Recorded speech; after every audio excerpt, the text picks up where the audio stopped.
My guest today is Lily Sanders, who is an author, creative, coach, major media expert, and speaker. She has consecutively been awarded one of the top 10 coaching experts in New York City. She is noted for her book, Truth to Triumph, and was also given the New York City Big Book Award for Distinguished Favorites. Lily demonstrates her gifts through voiceovers, storytelling, writing, and speaking.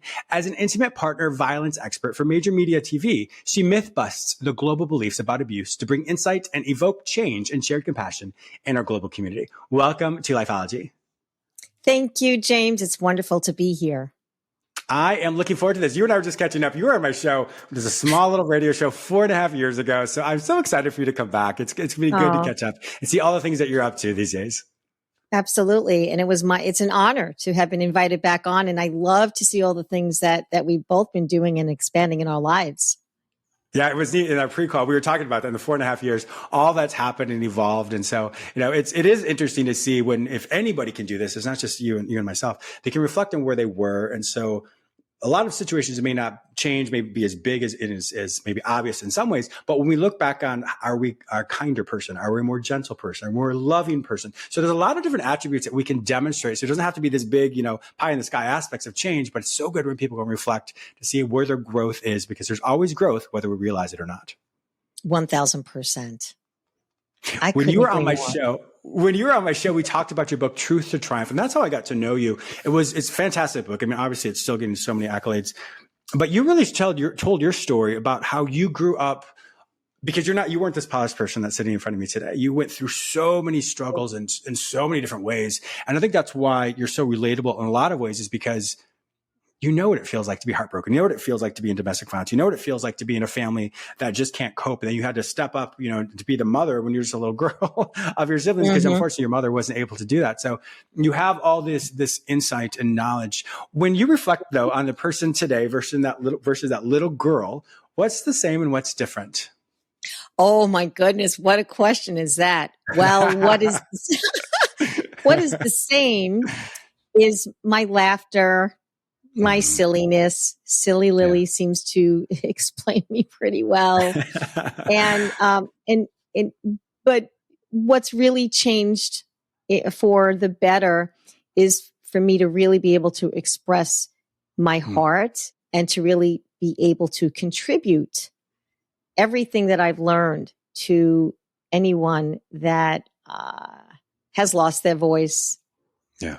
In any life situation, and not just about domestic violence, in any situation, I believe that whatever we choose to create, that's our choice. And that's something that really, really tells us what we're looking to manifest in our life, and what we choose to create, we can truly have.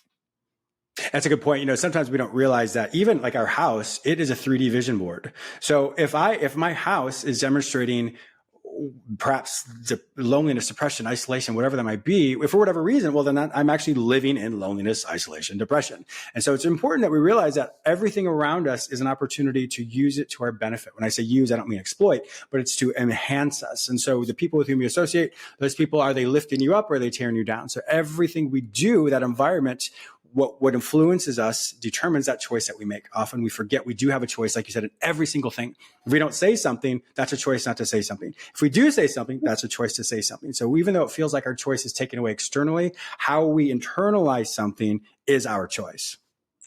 Absolutely, James. And, speaking of how we say something and how we internalize, that inner voice it speaks volumes to what actually happens in our tomorrow. What we say about something, what we say about ourselves, what thoughts that we latch onto, what thoughts we say, that inner voice, what is that inner dialogue saying, is really determining what you become. Yeah, and so if we have the choice to shift that, if we have the choice to change the narrative, we decide to change our life, right? Change the story, change your life. That's true.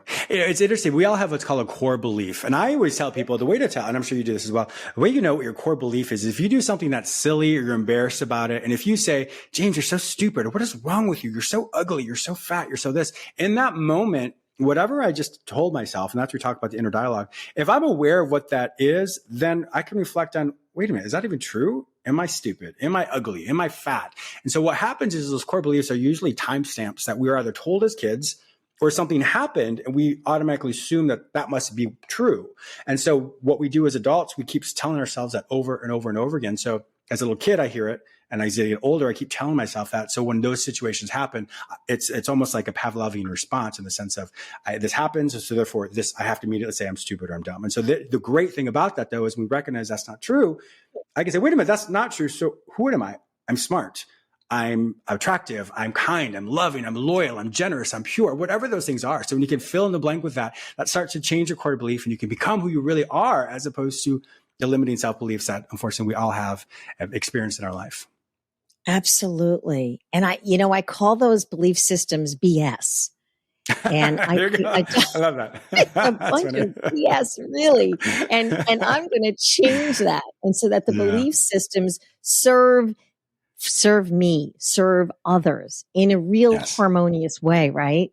One of the things that that people ask me, even as an expert in what I do, is, they're always bringing up backgrounds on people's past and family imprints, right? People talk about that all the time.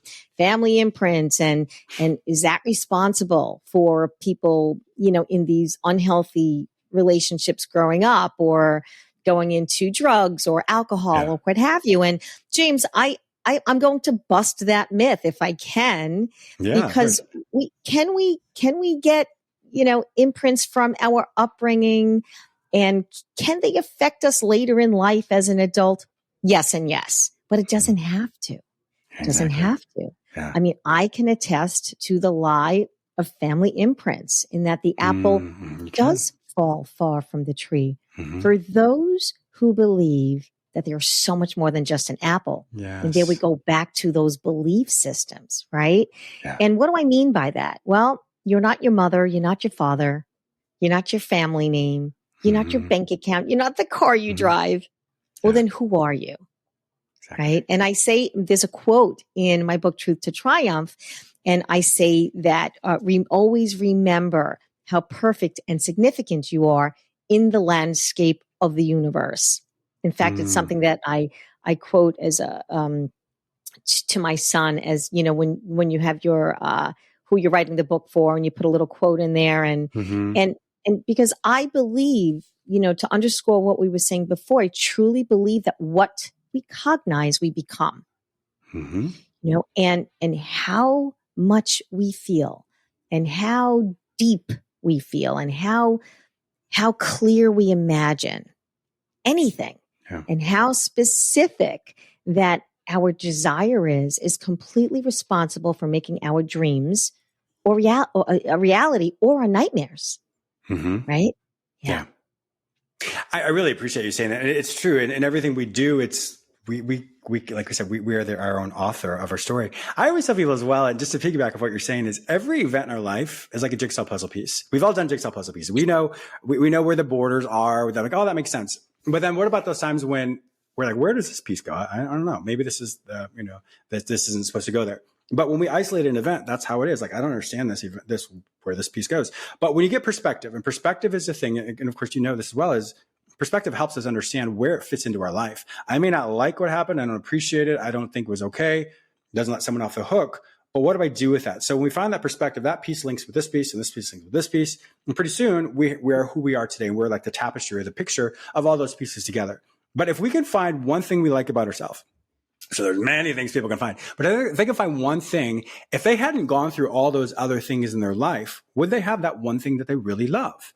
Probably not. And so it's important to say, well, I don't want to go through the skin at all, but if I really like my kindness. So if I like my kindness, I probably couldn't have gotten that if I hadn't gone through all those things. So it doesn't mean it's okay with that, but it helps us find the perspective of everything that we've experienced makes up who we are today. And if you like parts of who you are today, that's a way to reframe everything you went through. Because if you like where you are today, just imagine where you're going to be moving forward once you have this epiphany of, oh my God, I can be whoever I want to be.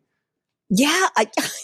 I love that you're saying this, James, because that was one of the things. And I always think of things as like pieces to this puzzle, right? Yeah. And that was one of the things that made me decide on on my current path as far as of course I'm still coaching, but really my current path as a speaker and as a major media expert, because after I launched my book, Truth to Triumph, I went on the radio tour, as you know, because that's when we met. And I continued to coach clients, and I helped them in a variety of different ways expand their lives, which was awesome and continues to be awesome. But speaking of that piece, along the way, what I found was that there was that piece missing, where I was today and what I experienced in the past years was somehow that purpose piece, right? That purpose piece that needed to bring everything all together and really answer the why, the purpose, for why I'm here, what I'm supposed to do. And so as time went on, I realized that understanding something like intimate partner violence, and true education on what that really means, how to really identify it, how to understand relationship health and everything that goes with that. That was when I decided to start speaking, and really have a target audience for young adults, on how to identify the disguises behind domestic violence and intimate partner violence. Because what I found that, and of course, in turn, learn how to cultivate loving, healthy relationships. Because what I found is that it's not innate. It does need to be learned. It does need to be taught clearly. I mean, because look at the statistics, right? 1 in 3 women, 1 in 7 men, it's the statistics they're not going down, sadly, but learning how to cultivate this loving, healthy relationship really starts with the relationship with self. And ironically, when I came to this whole conclusion, when I put that little piece of the puzzle in there, and certainly this isn't random, that's the essence of my book, Truth to Triumph. Yeah, it really is when you think about that. Yeah. Wow. It was interesting. You wrote that before, but it's interesting now. You wrote it for a purpose, but then to years later, you're able to see even beyond the perspective, even more, the profoundness, the profundity of that, being able to see how it's impacting in so many amazing ways. I did want to transition into that because with the intimate partner violence, so there's domestic violence and now it's intimate partner violence. So there's a transition in the wording of that. That is something really important because I think a lot of times people have certain ideas of what that looks like. I know in psychology, we talk about different attachment disorders attachment struggles people have. So there's a secure attachment, which is a healthy connection. There's an anxious attachment, which is always so anxious that the person's going to leave you. And then you have the avoidant attachment is the person who's just like, it's too much. I have to get away. But what happens is when in relationships, from a psychological approach, is we often misconstrue what love is. So whatever we are modeled what love means, then we try and replicate that because we think that's love. But that's not necessarily love. That is just, for the most part, and there's no judgment whatsoever because we all experience different things. But that's usually this attachment style that where it's modeled to us or what we internalize. And so we think, this is love if I do this to this person and so we often think that's love, but that's not love. And so I'm sure you'll share with us as well of the difference between what those things are, because if it's an unhealthy patterns that are elicited by either partner, then unfortunately that is not love. That is this unhealthy dynamic that causes a lot of pain, literally either emotional pain or physical pain. Yeah. Well, let me turn the interview on you for a moment as a psychologist. What from the perspective of a psychologist, is love considered an emotion? It's interesting. So love is, so the limbic system is the aspects of our body that gives us emotions. And so when it gives us emotions, that's where people say this is chemistry, et cetera. Well, it literally is chemistry because your body's creating all these different neurotransmitters, et cetera. So we have that, but love is, that's a really good, interesting question. I would say love is, I can see it abstractly. I haven't been asked this before. That's a great question. I would say, let me think this out externally. Say this. I would say love is an emotion, but it's also a action. I would say it's both. I would see it as both. I can connect with love, but my actions, whether the person's there or not, can still demonstrate love as well. So I would say both. Did I get it right? Yeah, I love, okay. No, I love that. I love that because, sometimes we look at something in a very, from the mind. And, we look at it something maybe analytically or in a very brain-like way, which I know as a psychologist, you're accustomed to doing this. Sure. And then when we think about, love and we take away the emotions and just see what's left, we take away the story of any situation between, let's say, intimate partners. Even between yourself and maybe an employer, because we have relationships with everyone in our lives, your relationship with your neighbor, your relationship with your partner, with anyone, right? When we take away the story that we keep telling ourselves, and which winds up taking away the emotion behind what that's driving the story, then what's left is just the essence of of who we are, which is love. And it's a matter of, okay, so now what does that mean? Because it's really not something that's logical. Love is not logical. It's not. Love is also not, it's not always I love you. I know plenty of couples that I've coached that could say, I love you, but you're such a blankety idiot. And I'm like, yeah, no, that's not the that's right. So it's interesting because it's not always innate.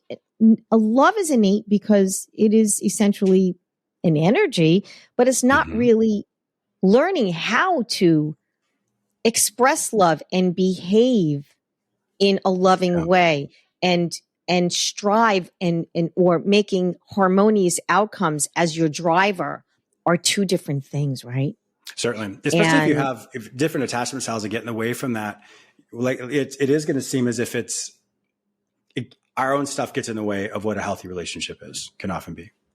Yeah. Oh, you know what? And great segue, just to bring something topical in to give your listeners an example. We look at the recent Depp Heard case, and I bring this up because it was so global, right? Yeah. And look, that is what became like the global population during the process of the trial became a real issue because we saw a large part of the world chiming in with these hateful memes and on social media platforms and expressing their BS belief systems, right? Yeah. And on what they feel distinguishes or identifies abuse. But sadly, what we saw abuse being mocked, not taken seriously. And it was, for me, in my perspective, a serious lack of human compassion.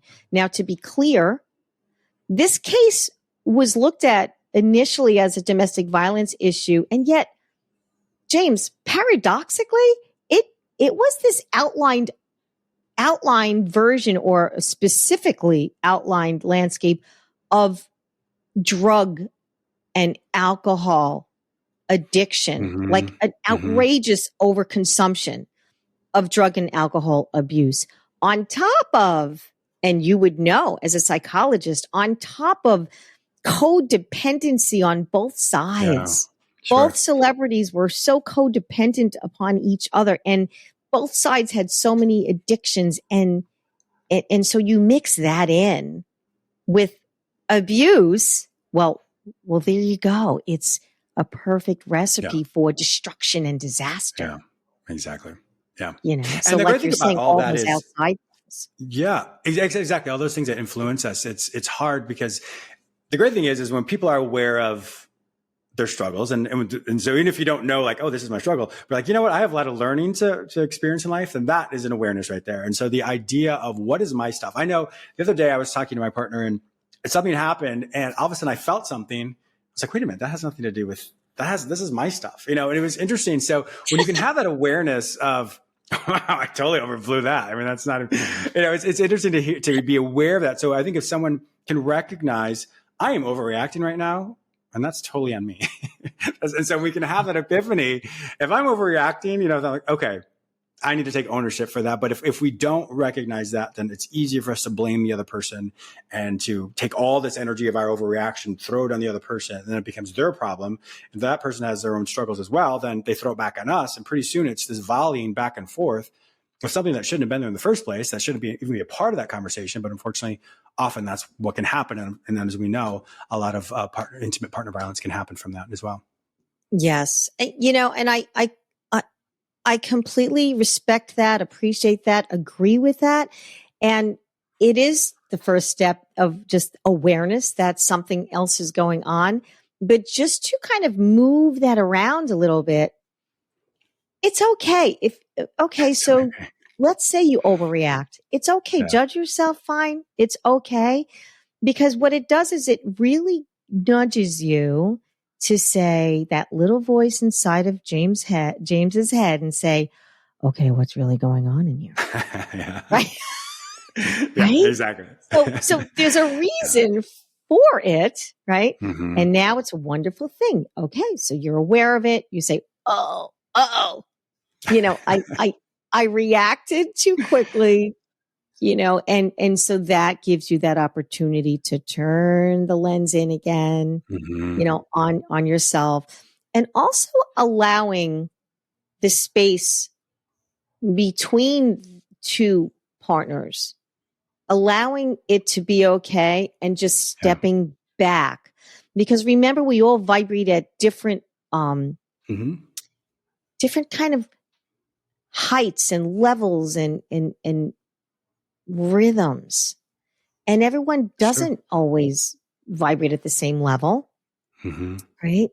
And if you're way up here and someone else is way down there, as I put my one arm all the way up and one arm all the way down to the floor, well, then you might have to, relook at why you're even in this relationship. That's a good point. It really is. I mean, not all relationships are made in heaven, and many are made in hell. Right. Yes, I'm serious. No, I'm the first person to admit that. Yes, I've had those before myself as well. Unfortunately, Lily, our time is up. We could talk. You're going to have to come back on my show anytime you want. That's totally fine. Yeah, we flew through this conversation. If my viewers and listeners want to find out more information about you and to purchase your book, Truth to Triumph, where will they find all this information online? Oh, wonderful. So head right over to my website, LilySanders.live. And you can definitely contact me for any speaking engagements, universities, any symposiums, wherever. And also head on over to my site to actually purchase my book. I will also autograph it, send it out immediately. You'll see LilySanders.live /truth-to-triumph. You'll find it.